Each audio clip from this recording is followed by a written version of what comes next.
그러니까 우리는 사람까지 끌어당겨야 합니다. 안녕하세요. 성공 라디오 위세스입니다. 오늘은 해당 영상의 핵심인 인물 추가 심상화 방법을 자세히 다루어 보겠습니다. 첫 번째로 인물 추가 방법에 대해 알아볼까요? 기존의 심상화 방법은 1인칭 시점으로 생생히 꿈이 이루어진 모습과 느낌을 온전히 느끼는 것이었지만 이번에 추가된 네빌의 비법은 자신을 관찰하는 두 명의 사람을 추가하라고 합니다. 그들의 의상, 표정, 향기, 말투, 제스처 등 최대한 여러분이 자세히 알고 있는 두 사람을 상상하세요. 그 사람들의 자세한 특징이 기억이 나지 않으신다면 지금 당장 두 사람을 만나서 식사나 커피 약속을 잡는 겁니다. 약속에 나간 후 그들의 세세한 디테일을 전부 기억하는 겁니다. 예로 여러분이 원하는 차를 샀다면 처음 차를 출고받으며 여러분이 차주임을 느끼는 동시에 바로 옆의 가까운 지인 두 명이 진심으로 축하하며 끌어안거나 소리를 지르는 등의 여러 축하하는 행동을 하게 만드세요. 다시 말씀드리지만 그들의 의상, 표정, 향기, 말투, 제스처 등 최대한 생생하게 상상하는 것이 좋습니다.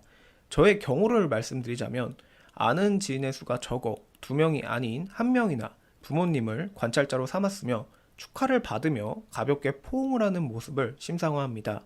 포옹 시에는 모든 촉각과 상대의 향기까지 전부 다 생각합니다. 두 번째는 번역한 네빌의 심상화 관련 질의응답 자료입니다. 첫 번째 질문, 저의 강연에 많은 관객들을 어떻게 생각하는 것이 좋을까요? 네빌의 대답, 해당 질문에 대한 최고의 대답으로 제가 아는 매우 유능한 스승이 공유한 테크닉을 알려드리겠습니다.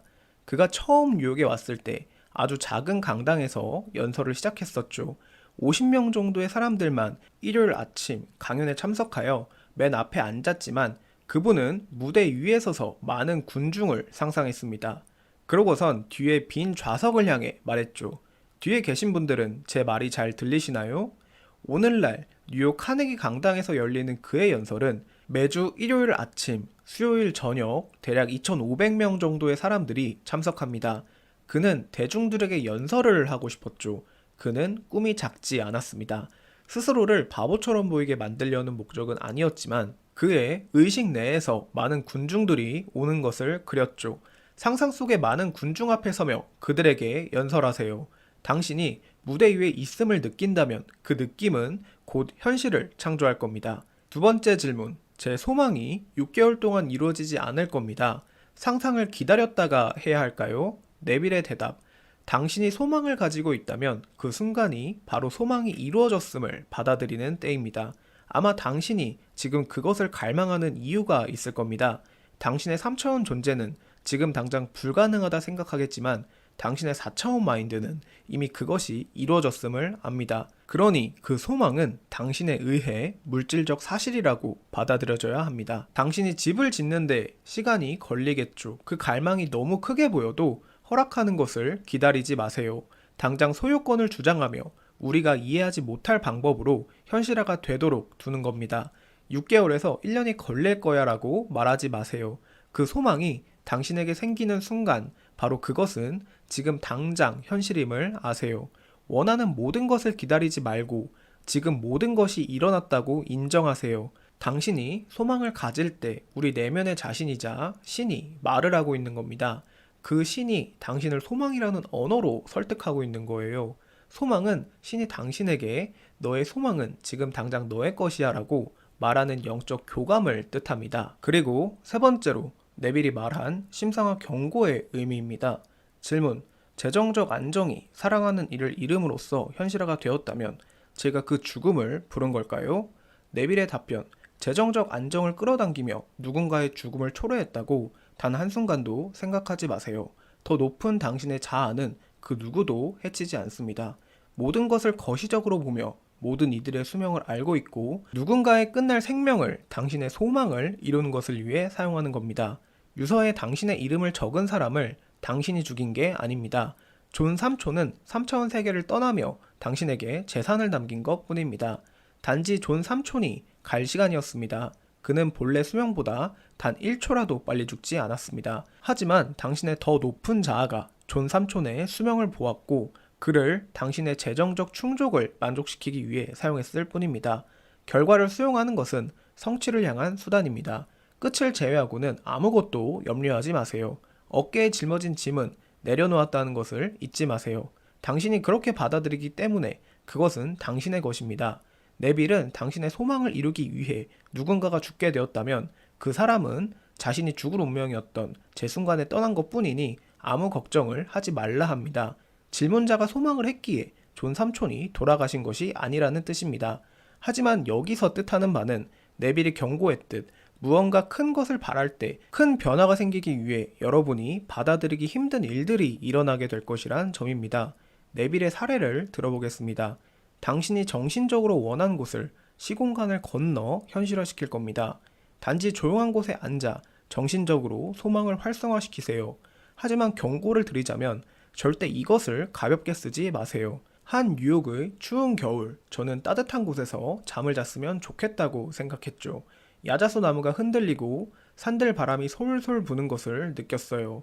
당시 겨울이었고 또한 전쟁 중이었기에 배를 타는 것은 불가능에 가까웠습니다. 하지만 48시간 뒤 충격적인 소식을 듣게 되어 뉴욕에서 바베이도스로 갈 수밖에 없었습니다. 삼촌 어머니의 육신과 안녕을 구해야 했죠. 네빌도 질문자와 비슷한 경험을 합니다. 저의 입장에서는 인간의 탄생과 죽음은 부분적으로 정해져 있다고 믿습니다. 하지만 아무도 그 답은 모르겠죠. 질문자의 정신적 부담을 덜어주기 위해 네빌이 인간의 수명은 정해졌다고 설명을 했을 가능성도 있다 생각합니다. 사람들은 심상으로 소망이 현실이 되면 무조건 좋을 것이라고 생각합니다.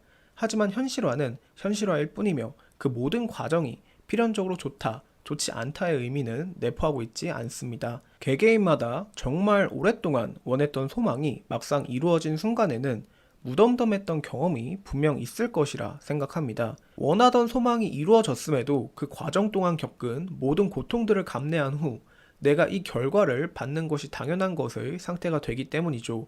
곧 그 값을 치른 겁니다. 이를 The Law of Compensation, 즉 보상의 법칙이라고 부릅니다.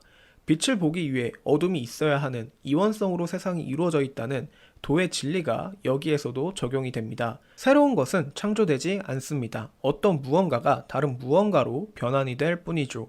이는 아인슈타인의 상대성 이론도 동일한 내용을 포함합니다. 에너지는 한 상태에서 다른 상태로 전환이 된다. 빛과 어둠, 탄생과 죽음, 시작과 끝 등 완벽한 대립되는 존재들은 이원성을 이루지만 에너지에게는 대립되는 어떤 것도 없습니다. 빛과 어둠 둘 다 에너지라는 배우가 다르게 1인 2역을 맡을 뿐입니다. 동양 철학과 서양 과학의 연결점이 보이시나요? 이것은 나중에 더 자세히 다루도록 하겠습니다. 오늘 내용의 핵심은 결국 값은 지불하게 되어 있으며 공짜는 없다는 것입니다. 여러분이 소망을 생각할 때 단순 이루어진 기쁜 모습만을 생각하는 것이 아닌 모든 역경을 겪고도 이루고 싶을 만큼 내가 이것을 소망하는가의 생각을 되돌이켜보는 시간이 되었으면 좋겠습니다. 번외로 조금 더 기존 사고의 틀을 벗어나보는 시간을 갖도록 하겠습니다. 우리가 무언가를 원하기 전 왜 우리는 무언가를 원하는가라는 생각을 여러분은 해보신 적이 있으신가요? 모든 것을 이룰 수 있는 힘을 가졌는데 왜 우리는 무언가를 가지고 싶다라는 욕망이 있을까요? 아이러니하지 않나요? 심상화라는 신의 능력을 깨달은 소수의 사람들은 자신의 소망들을 이루기 시작할 겁니다. 사회적 성공을 원해, 큰 집을 원해, 멋진 파트너를 원해, 비싼 차를 원해. 우리 신의 능력은 그것들을 우리에게 현실화시켜주죠. 하지만 수십 년 동안 많은 것들을 이루었음에도 욕망은 사라지지 않습니다. 그리고 늦게 깨달은 것이 있습니다. 무언가를 가지겠다는 소유욕이 있는 이상 신의 능력을 계속 이용하는 것은 밑빠진 독에 물붓기라는 점입니다. 깨달은 자는 이 시점에 사고의 전환을 가집니다. 행복을 위해 무언가를 소유해야 한다라는 관념을 버리는 거죠. 짧은 문답을 예시로 들어보겠습니다. 인간, 나는 행복을 원합니다. 어떻게 해야 하나요? 물음표, 나는과 원한다를 버려라. 그러면 행복만 남는다. 눈치채셨나요? 우리는 나라는 육체에 살고 있기에 무언가를 원할 수밖에 없는 감옥에 갇혀 있는 겁니다. 하지만 사실 우리가 육체 이상의 존재임을 깨달았다면 물질적인 소망도 좋지만 그 이상의 것을 중점적으로 추구하는 것이 가장 올바른 삶이라고 생각합니다.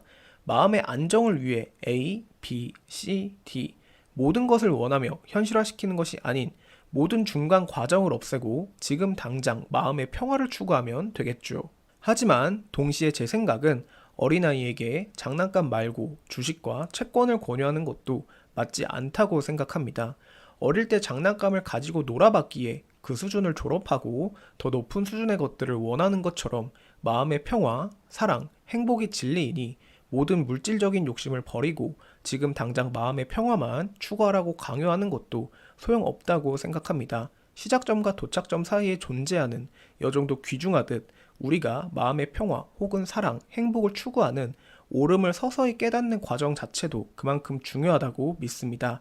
단지 개인적으로 우리 구독자분들께서 너무 물질적인 3차원 세계에만 목을 매지 않았으면 합니다. 가볍게 춤을 추듯 게임을 하듯 즐기세요.